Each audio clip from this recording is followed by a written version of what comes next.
Started with the first business, and I worked till I had 6 businesses at one time. In 13, I started Oh, wow. selling off the businesses.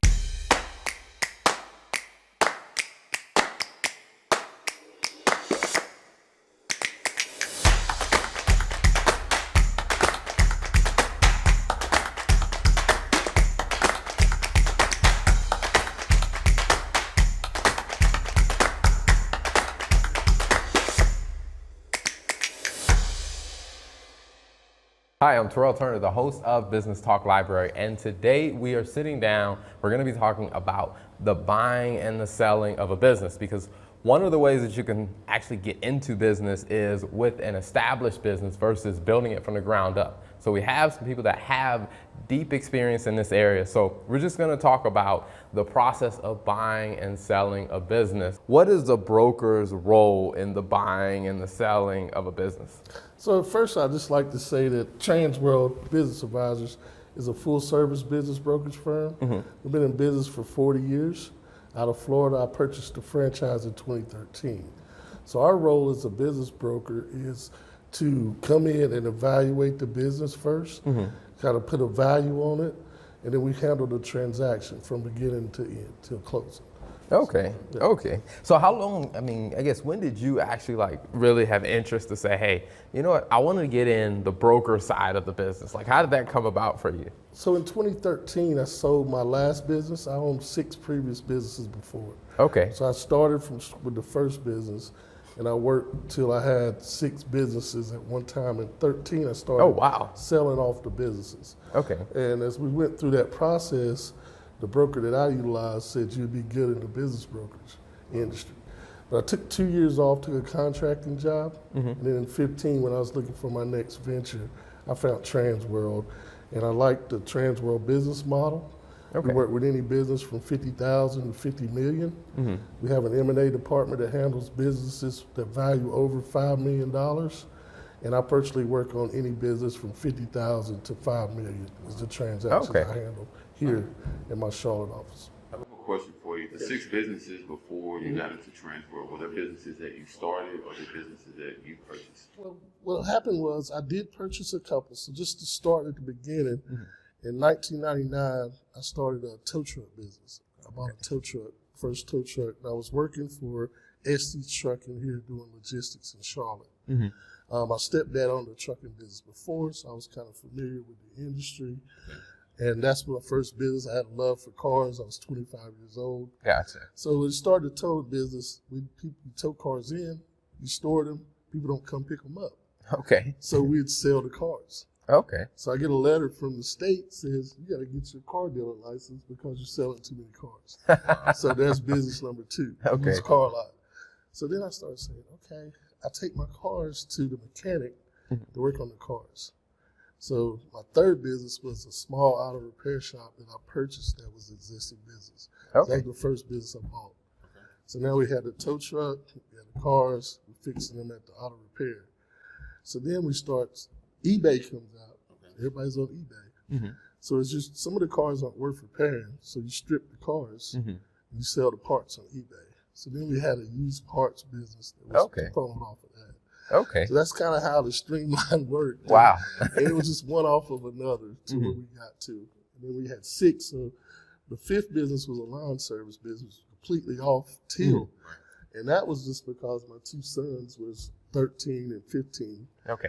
And they played ball. And I'm like, well, you can't really work at McDonald's if you got ball practice all the time. And so my wife's a Charlottean. We started a small lawn service business. Okay. And then it grew to 40 clients that we were servicing. And it was just one of those word of mouth, going in the neighborhood. And it just continued on. So that's kind of how it went. And when I turned 40, I was ready for a different life change. And that's when I started selling the businesses. One of the things I like about the story is that it really proves how you start in one lane, and then you see another opportunity and another opportunity, and it just develops into the 4 businesses around the car service. Yes. That's a great idea.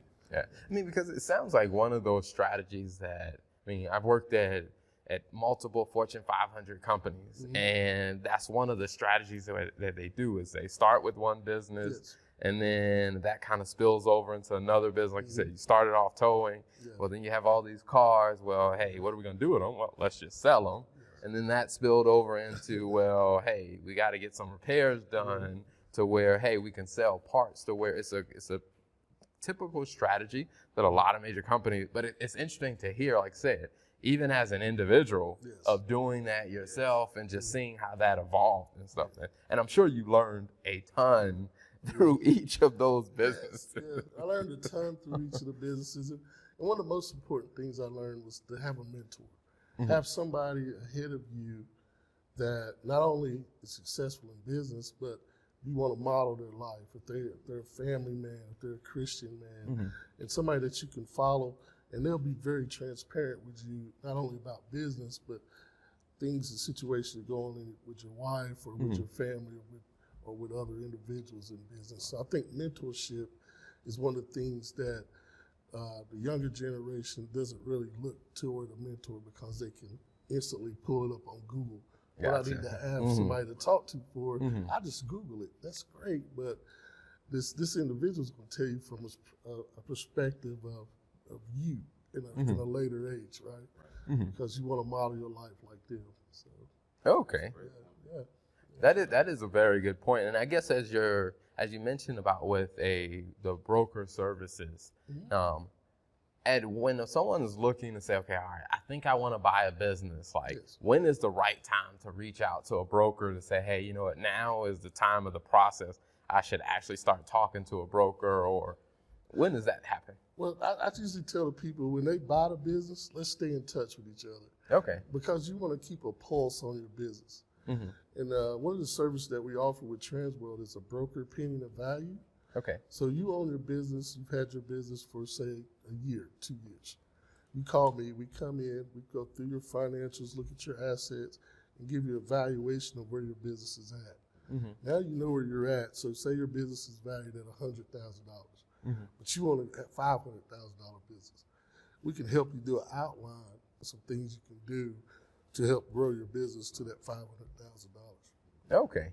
Okay. And what we do is we'll come back every 12 months. So once you do that, I'll come back in a year. Let's see where you're at now. Come back the next year, see where you're at there. So a lot of individuals will say, they'll come to me and say, I want to sell my business, but I need X amount of dollars to retire. Okay. So I want $1 million to retire. What's my business worth? I just did one, a pet kennel. And the property and the business and everything come back at 700 something. Okay. So he wants to kind of give him a pulse of where he's at. Now he knows he needs to keep working to get the valuation up to $1 million so he can retire. Okay. Yeah.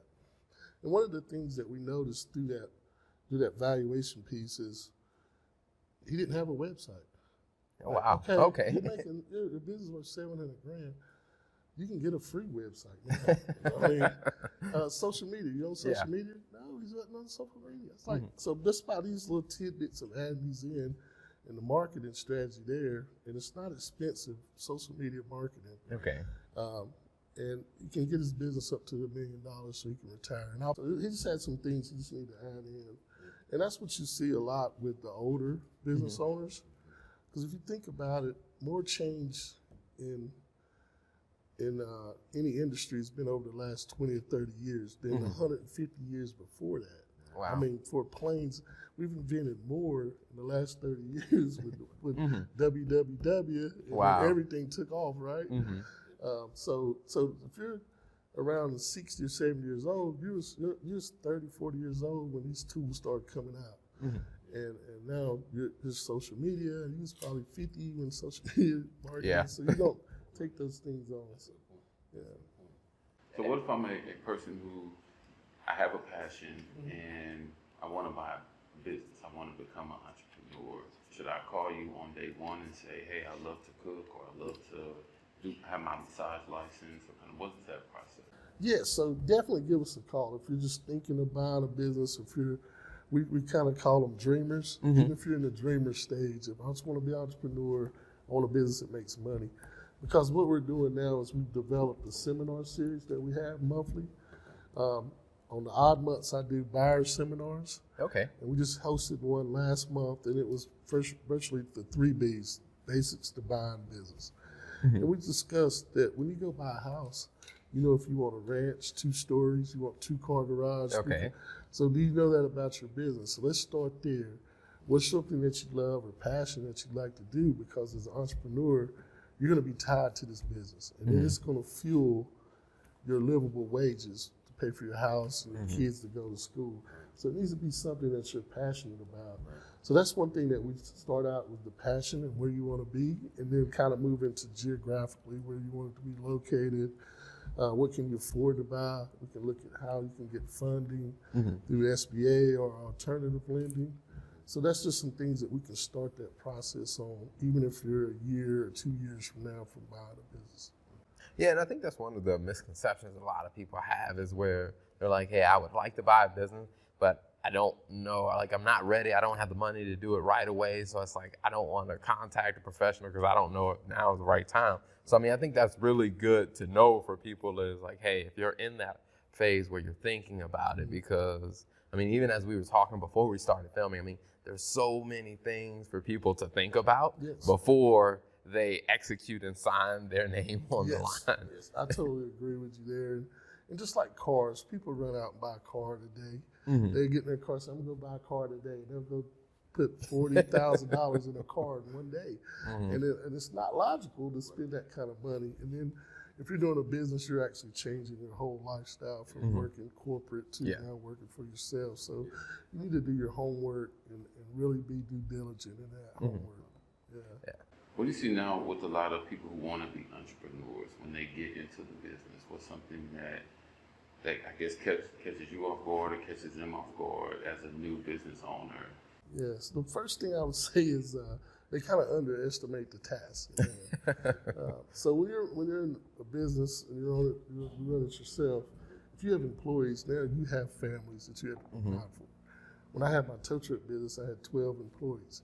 So I had 12 families that I had to make sure was there for Christmas break and they could provide Christmas and provide for their families. So you had to really be diligent on your marketing, your advertising, and the work that you put in. And as an entrepreneur and as a new business owner, if you go in there and show your employees that you're dedicated as they are, then they'll work for you just as hard as you like they're on their own business. So that's something I think we underestimate. We think, especially coming from a corporate background, you have all these teams, you have accountants, you have other people that have HR departments. Now you're kind of running that whole show. Gotcha. And just changing the hat part. If you got to be a multitasker. So that's one of the things that you notice with new business owners. They kind of think it's a little more built out than, but private to corporate is totally different. And I think that's a very good point because when I talk to different people about doing, you know, they want to be an entrepreneur or they want to start their own business, they talk about, I guess you say, the treasure at the end of the rainbow, like, hey, I'll have this type of lifestyle. But they don't necessarily think about, like you said, I mean, when you have employees, it's like how you run your business impacts their life and their family. I mean, where there's another level of responsibility where it can be handled well, but I think, like I said, you got to have that expectation when you're going into it. Yes, totally agree.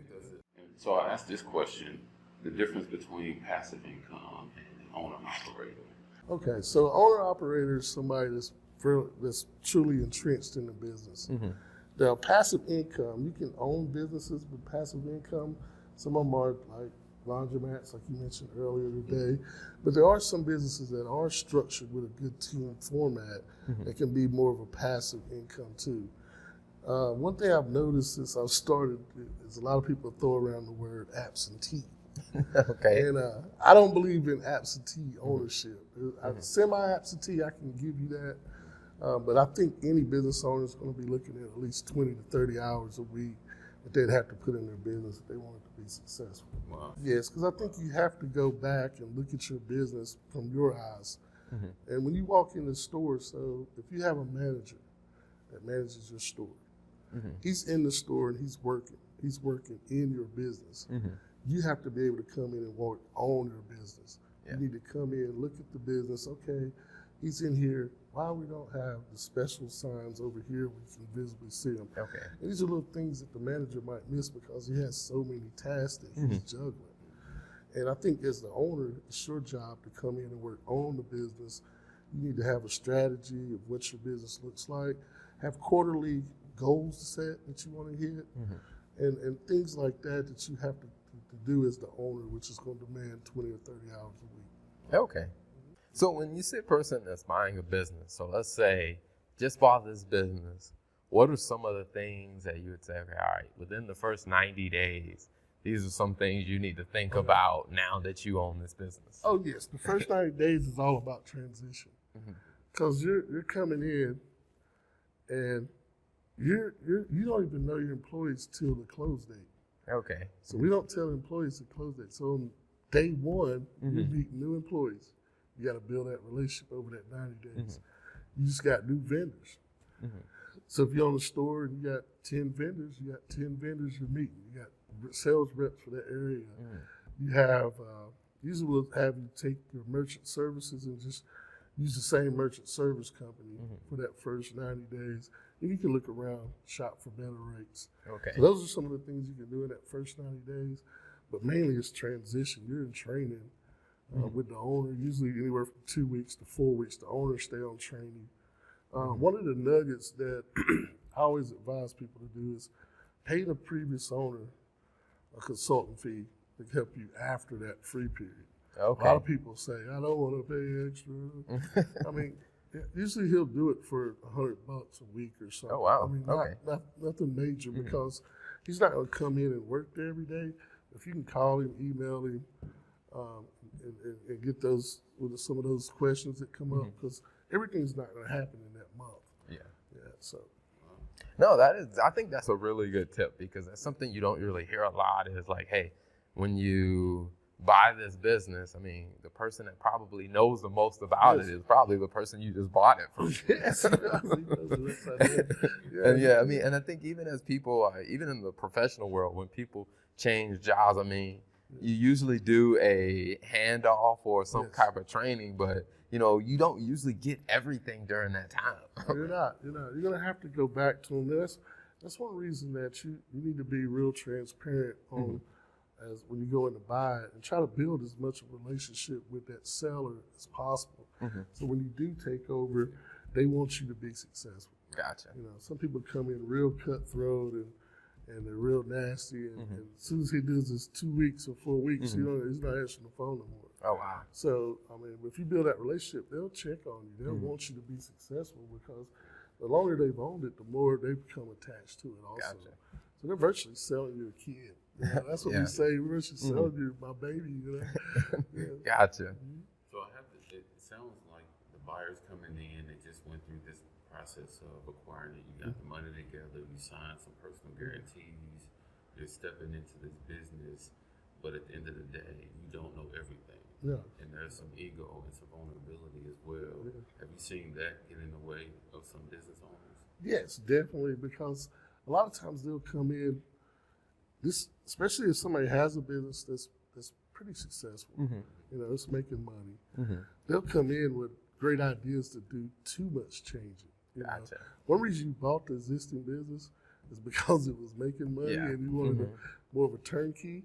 So instead of coming in and kind of riding, piggybacking on what they're doing, they'll do too much change too early, too quick, instead of gradual change.